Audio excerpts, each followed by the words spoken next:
সুপ্রিয় শিক্ষার্থীবৃন্দরা, আসসালামু আলাইকুম। আমরা গতকাল বোর্ড প্রশ্নে কিছু সমস্যার সমাধান করলাম। আজকেও আমরা কিছু বোর্ড প্রশ্ন, তার সমস্যা এবং সমাধানগুলো নিয়ে আমরা একটু আলোচনা করব। আচ্ছা, তো আমরা প্রথমে দেখব সিলেট বোর্ড 2019। আমরা একটু প্রশ্নটা একটু পড়ে দেখি বা উদ্দীপকটা পড়ে দেখি কী দেওয়া আছে। এখানে দেওয়া আছে যে স্বাভাবিক তাপমাত্রা বুঝি আমরা 25 ডিগ্রি সেলসিয়াস। যদি বলা হয় প্রমাণ তাপমাত্রা, সেক্ষেত্রে হবে 0 ডিগ্রি সেলসিয়াস। আর যদি বলে স্বাভাবিক তাপমাত্রা বা কক্ষ তাপমাত্রা, সেক্ষেত্রে আমাদের তাপমাত্রা হবে 25 ডিগ্রি সেলসিয়াস। স্বাভাবিক তাপমাত্রায় টাংস্টেন তারের রোধ 65 ওহম। অর্থাৎ আমাদেরকে 25 ডিগ্রি সেলসিয়াস তাপমাত্রায় টাংস্টেন তারের রোধ দেওয়া আছে। অর্থাৎ ধরলাম আমরা R25 দিয়ে কী বোঝানো হচ্ছে, 25 ডিগ্রি সেলসিয়াস তাপমাত্রায় আমাদের রোধ 65 ওহম। এইরূপ তার দিয়ে দুইটি বৈদ্যুতিক হিটারের কুণ্ডলী তৈরি করে বৈদ্যুতিক তারের সাথে 220 ভোল্ট 220 ভোল্ট সংযুক্ত করা হলো। অর্থাৎ আমরা কী করলাম, এই তার দিয়ে মোট দুইটা হিটার বানালাম, ওকে, এবং এর সাথে আমরা 220 ভোল্ট বিদ্যুৎ সাপ্লাই দিলাম। এতে কুণ্ডলী তারের তাপমাত্রা 25 ডিগ্রি সেলসিয়াস উন্নতি হলো। যেখানে আমাদের তাপমাত্রা ছিল, কক্ষ তাপমাত্রা ছিল, এবং সেটা এখন কত 2250 অর্থাৎ 250 ডিগ্রি সেলসিয়াস তাপমাত্রায় উন্নীত হলো। আচ্ছা, প্রথম কুণ্ডলীর তারের দৈর্ঘ্য ও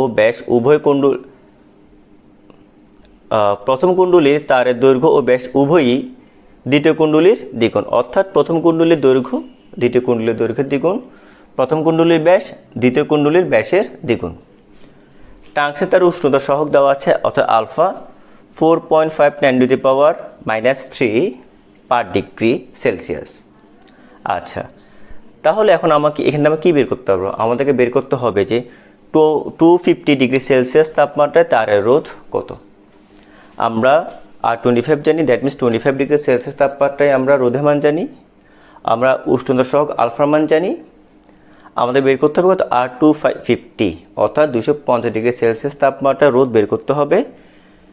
আমরা জানি আমাদের তাপমাত্রার সাথে রোধের সম্পর্কটি হচ্ছে R theta equal to R naught 1 plus alpha theta.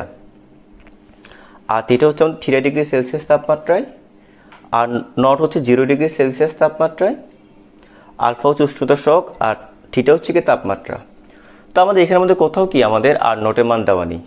তো আমরা ধরে নিলাম যে 0 ডিগ্রি সেলসিয়াস তাপমাত্রায় টাংস্টেনের রোধ আর নট, অর্থাৎ 0 ডিগ্রি সেলসিয়াস তাপমাত্রায় টাংস্টেনের রোধ হচ্ছে কত, আর নট।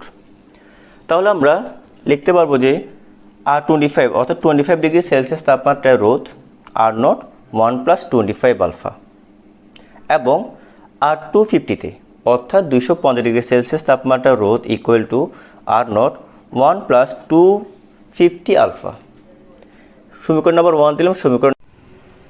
এবার আমরা 2 নম্বর সমীকরণকে 1 নম্বর সমীকরণ দ্বারা ভাগ করব।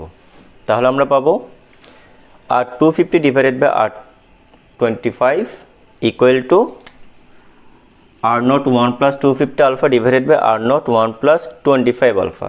তাই আমরা আর নট চলে যাচ্ছে। দেন আমরা এটা দাঁড়ালো, আমরা 25কে জাস্ট রাইট সাইডে কী করলাম, মাল্টিপ্লাই করে নিয়ে গেলাম। এবার আমরা আলফা মান বসাবো। আলফা মান বসালে আমাদের এই অংশটি মান পাওয়া যাবে। এই অংশের মান আমরা আলাদাভাবে বের করবো, সেটি কত 1.91, আর R25 এর মান হচ্ছে 65। তাই আমরা দুইটা মাল্টিপ্লাই করলে আমরা 250 ডিগ্রি সেলসিয়াস তাপমাত্রায় রোধের মান পাচ্ছি 124.157 ওহম। এবার আমরা ঘর নম্বর প্রশ্নটি দেখব। ঘর নম্বর প্রশ্নটি হচ্ছে, কোন কুণ্ডলীতে বেশি পরিমাণে তাপ উৎপন্ন হবে?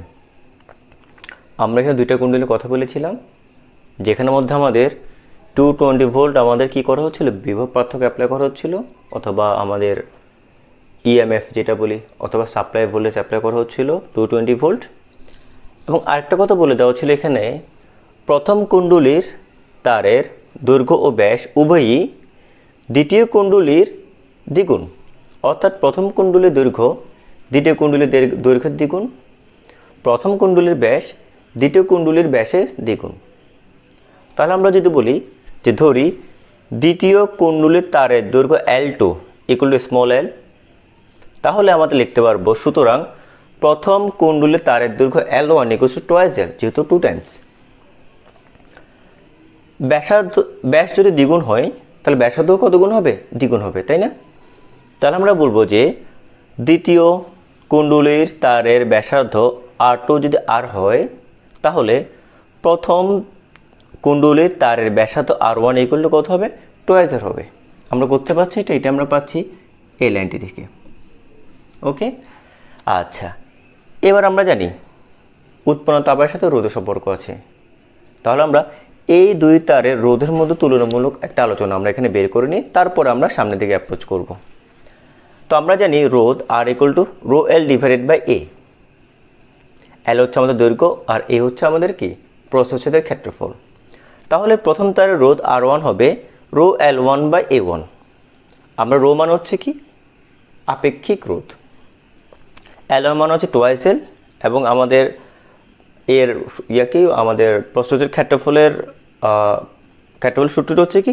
পাই আর স্কোয়ার। তাহলে কত হবে? Pi R1 square. তো R1 মান হচ্ছে কত? Twice r। তাহলে R1 square that means twice r whole square, that means কত পাবো আমরা? 4r square. তাহলে আমরা কত পাচ্ছি এখানে? Rho into twice l divided by 4 into pi into 4r square. এটা হচ্ছে কিসের মান? প্রথম তারের রোধ। একইভাবে আমরা দ্বিতীয় তারের রোধ বের করব। R2 equal to rho L2 by A2। Rho L2 মান হচ্ছে L, আর আমাদের এই সমান কত? পাই আর স্কোয়ার।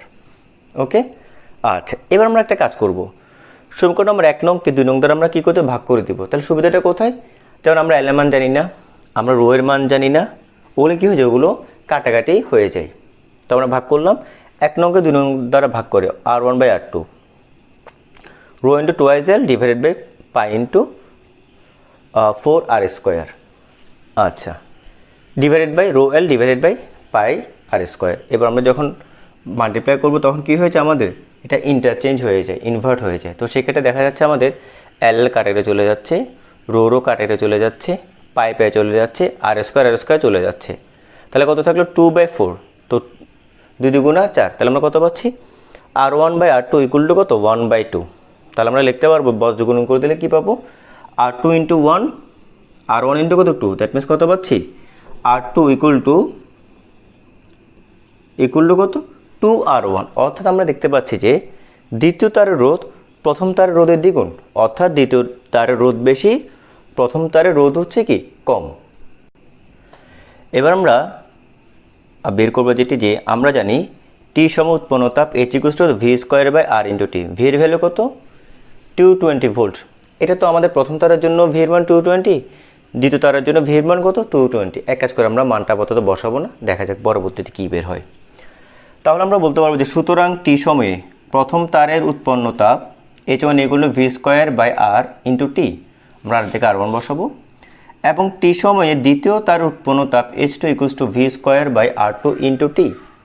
এখন আমরা জানি R2 মানে কত ছিল? R2 সমান ছিল 2R1।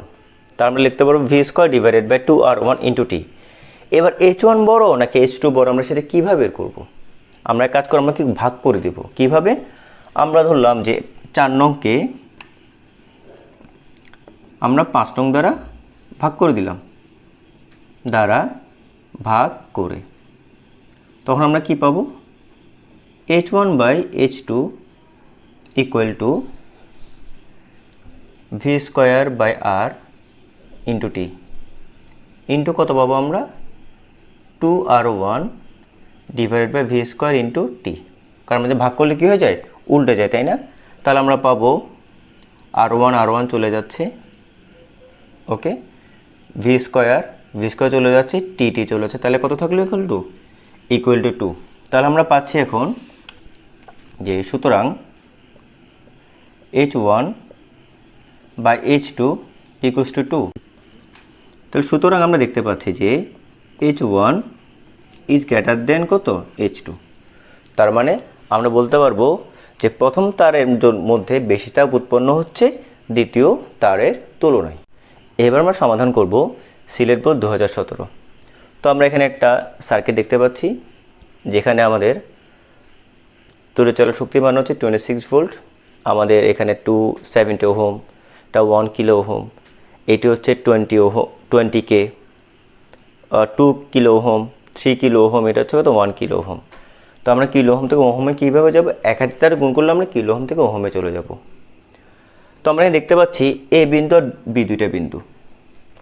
এখানে এই বিন্দুটা হয়তো একটু কনফিউজিং মনে হতে পারে, তো আমরা একটু সুবিধার জন্য এই বিন্দুকে আমি এখানে লিখব, যেন আমরা বুঝতে কী হয়, বুঝতে যেন সহজ হয়।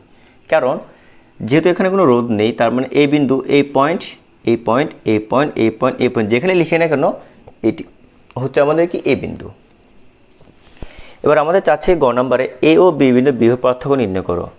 এই সার্কিটটি কারো কারো কাছে খুব কমপ্লেক্স মনে হতে পারে, যার কারণে আমরা কি করব, এর সমান করে আমরা আরেকটা সার্কিট আঁকবো যেন অনেক ইজি হয়। তো আমরা শুরুতে আমরা তড়িৎ চলার শক্তিটিকে দিব 26 ভোল্ট, প্লাস প্রান্ত মাইনাস প্রান্ত। তো প্লাস প্রান্ত পরে কত দিয়ে শুরু, বি থেকে শুরু, দেন বিতে আসলাম। বি পরে হচ্ছে আমাদের কত 270 ওহম, দেন 270 ওহম। এরপর হচ্ছে কত 1 কিলো ওহম, আমাদের এখানে 1 কিলো ওহম, এটা হচ্ছে 1 কিলো ওহম। দেন এরপর হচ্ছে আমাদের এই বিন্দুটি, দেন এই বিন্দু দিলাম। এই বিন্দুর পর দুইটি রোধ পরস্পর সমান্তরালে সংযুক্ত, অর্থাৎ 2 কিলো ওহম, এটা হচ্ছে 3 kilo ohm, 2 kilo ohm, 3 kilo ohm. এর পরবর্তী হচ্ছে আমাদের কোনটা, 1 কিলো ওহম, এই 1 কিলো ওহম যেটা আমরা ধরলাম, এবং ফাইনালি কার সাথে সংযুক্ত, ঋণাত্মক প্রান্তের সাথে সংযুক্ত।